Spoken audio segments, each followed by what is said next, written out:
and welcome to round one with Naya tokens. This looks like a pretty clear keep to me. The only question in my mind is whether we oath on turn one or whether we play our Needle Spires. Hmm. Well, that makes it a pretty clear tiebreaker. Um, our goal right now is going to be to cast Gideon on 4. Therefore, we want the lowest chance of being. So not only do we want to cast Gideon on 4, but we don't want to have to like blow an oath on a land. So we want to set up such that our enters the battlefield tap land is the least likely to hit on an awkward turn. Well, there's another one. That's convenient that we played it then. That is a problem with being a little more, uh, a little less basic heavy. Canopy Vistas are much worse.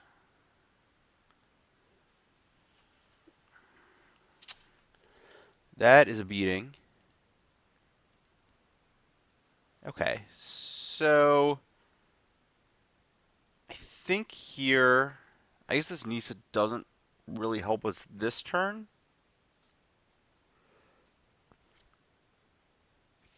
I don't really want to just cast Oath of Issa with no real plan for it.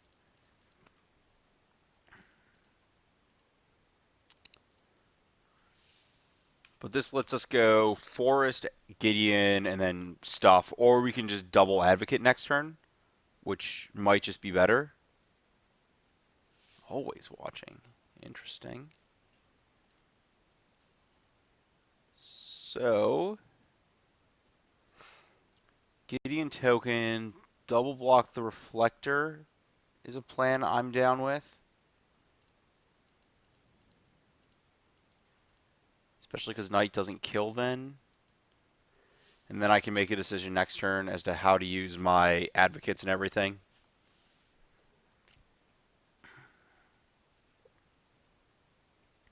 We're in trouble against Collected Company, Thalia's Lieutenant, and Reflector Mage, but I don't think any of our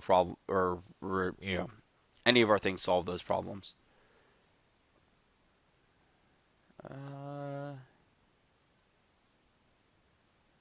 Okay. It's attacking Gideon. Well, trading this 2-2 for a future 2-2 seems great.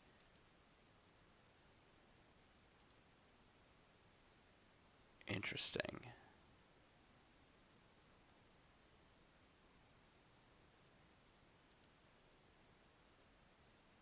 So I believe the play is make a Knight, play a Vista. I guess I should have Oath before I Vista'd.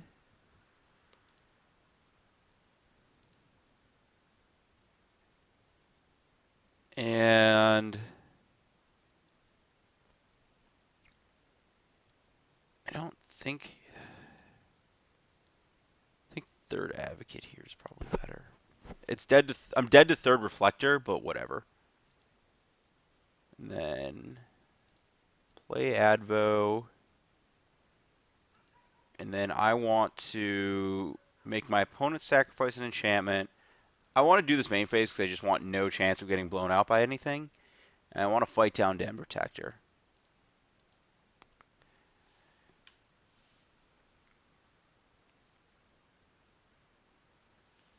Okay. This is a reasonably stable position against anything but third Reflector Mage. Okay. I'm okay with Den Protector loop. That I can beat.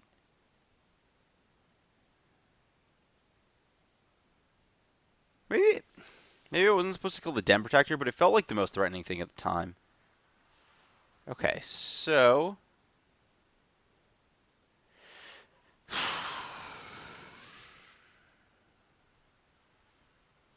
what are the odds of Declaration in Stone being a card I care about? Don't think they're especially high. Let's just Oath to start and see where we're going.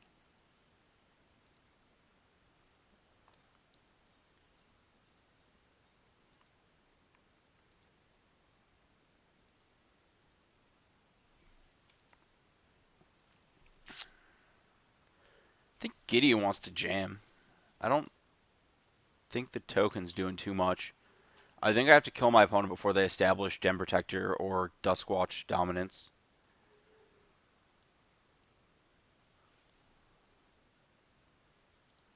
I'm pretty close to doing that right now. This also forces them into bad attacks because the Gideon's just going to kill them otherwise. And now, if they make a double block, I can Archangel and save my Advocate, which is really good. I guess the problem becomes if they... Okay, that's fine. If they had double blocked in a manner such that I had to uh,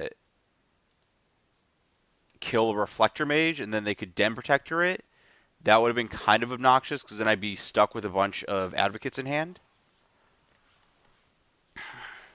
So I should have actually played around that. I guess if that happened, I may have just accepted the trade for my one Advocate and then... they got back always watching. Okay, that's fine. I still have dominance in this board state.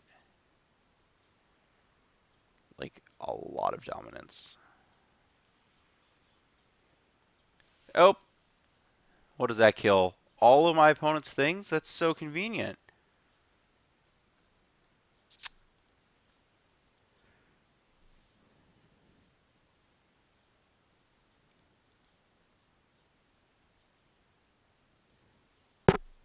Man, I can't even Steve Rubin myself. I don't even have fork or loyalty on that.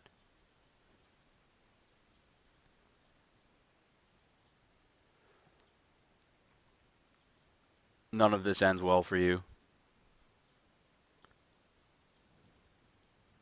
Which one am I dragging around? I don't want to do that. I want to kill the one with 4 toughness. I would also like to kill the one with 4 toughness. Just seeing this makes me want a 3rd hanger back in the deck over some number of pacifists. The Wombo combo is so good.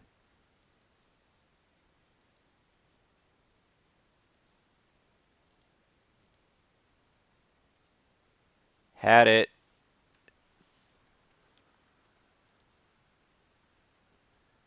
Oh my gosh, all of their creatures and them die. That's so good. Just all of their things. Just kill everything. So, um, they're a little bulkier, so I don't... Not super excited about these Radiant Flames. Might want like 1-ish. Not huge on Dromoka against Reflector. Not huge on Declaration against what's presumably a Collected Company deck. Hangerback's not great outside of the combo. When I'm already boarding in a bunch of sweepers. I don't think I need... So I'm not huge on Nahiri here. Especially, I guess it does kill Always Watching. But that's pretty expensive. And I'm just going to board out these Nisas. I don't think that's how I'm going to win this game. So I think I have like 4-ish slots. I think spending 4 to kill an Always Watching is just a losing proposition. Maybe I'm just supposed to do like this. Because these peg down the Den Protectors and Duskwatch Crews that regain the advantage. And then Tragic's pretty lopsided. I could board in another Hangerback. I could board in another Dragon Lord. I'm not huge on boarding in extra 7s here. I don't think the matchup's going that big. I do want the one I have, though.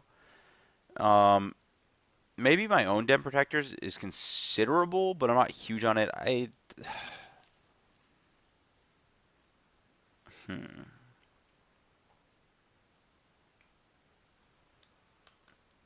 Maybe I don't want Displacer. It's just going to sit on the battlefield and die to my sweepers that I'm boarding in. That feels like a card for when I have time to mess around. Den Protector rebuys some amount of advantage. I like that. I'm also not displacing any of my opponent's creatures in any profitable manner. It's also... No, I should have boarded in the 3rd Hangerback because it's really good with Tragic. That's like a game plan I should be trying to set up. So I'm going to board out 1 Den Protector for one of those for game 3. It's possible I should have shaved on Gideon, but that card's just so good. Yeah, this is fine. My hand doesn't do a lot right now, but I've got my, Oath of Nisas to get business going here. Okay. Would like to find... I think I need to find Lambholt Pacifist.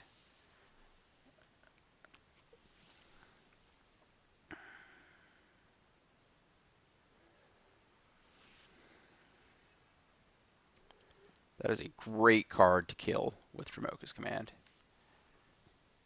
I'm going to try to Oath into a land. If it's tapped, that changes my plan a little bit.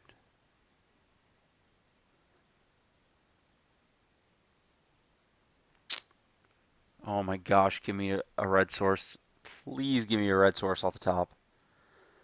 Okay, I can't complain about that. I don't know which of these creatures I care more about killing. I need to find a land here. Not a land. I'm going to take the Advocate.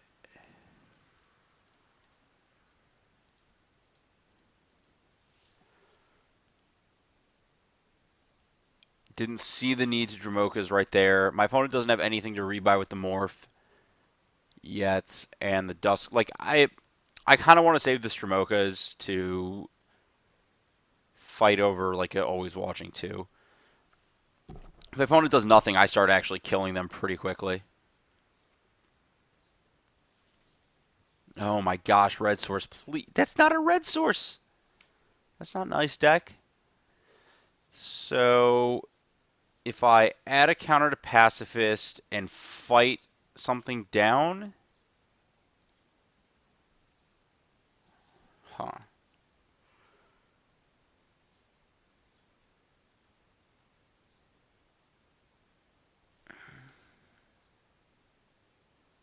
Killing both morphs sounds kind of attractive. And the way to do that is I can attack with the Advocate. If they double block, I get to kill both morphs if I want, or I get to kill Recruiter plus morph. I think this Advocate attack is quite good. There's like no outcome of this that doesn't result in a very good outcome for me. Unless that's Teamer. No, Teamer Charge is not in the format anymore. Yeah, see this, now I can kill both morphs, which is really what I'm trying to do here.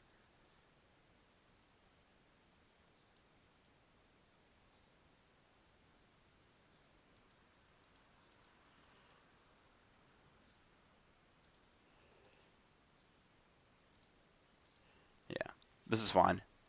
I just picked off 2 Dem Protectors in a game where my opponent is going to be like constrained on mana for a large part of it. And that means Duskwatch is not going to get as active. And I've also generated a 4/4 threat. I like this. Mana? Light them up. Let's make sure I do this right.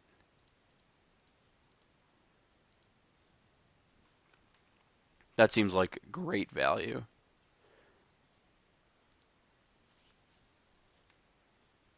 And the reason I kind of spewed off my removal into a spot where I could have, in theory, cleared the board and gotten a better payoff there is really because I couldn't rely on top decking one of my Battlefield Forges to be able to do that in a time frame that mattered. So I needed to make proactive plays the previous turn. But then it turns out that I just drew the perfect card a turn later and got mildly punished for that.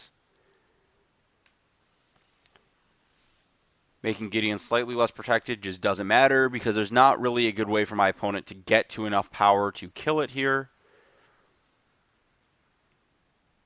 Whoop-de-doo. It's not. If it was double Lieutenant, I could chump block, and I'd actually just be in a really bad spot there, but...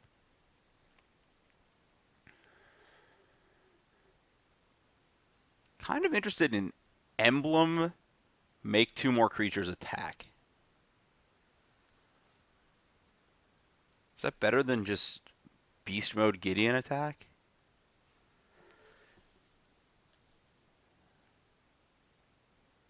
I don't think it is. Beast Mode's pretty good.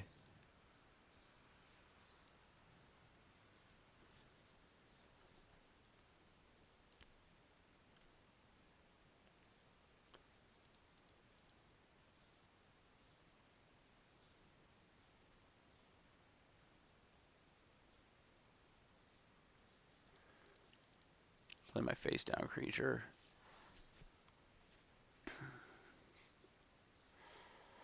We're now representing 3 lethal threats.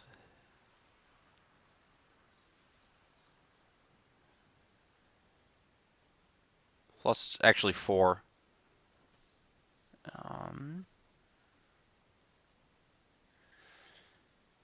So that'll resolve first. Don't think that matters. Because my opponent's out of range of casting Archangel Avacyn. Sure, I'll play my land first.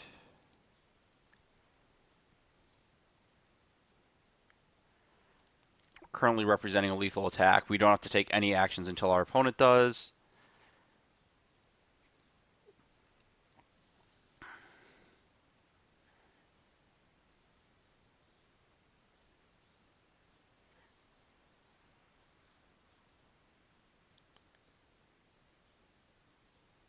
Okay.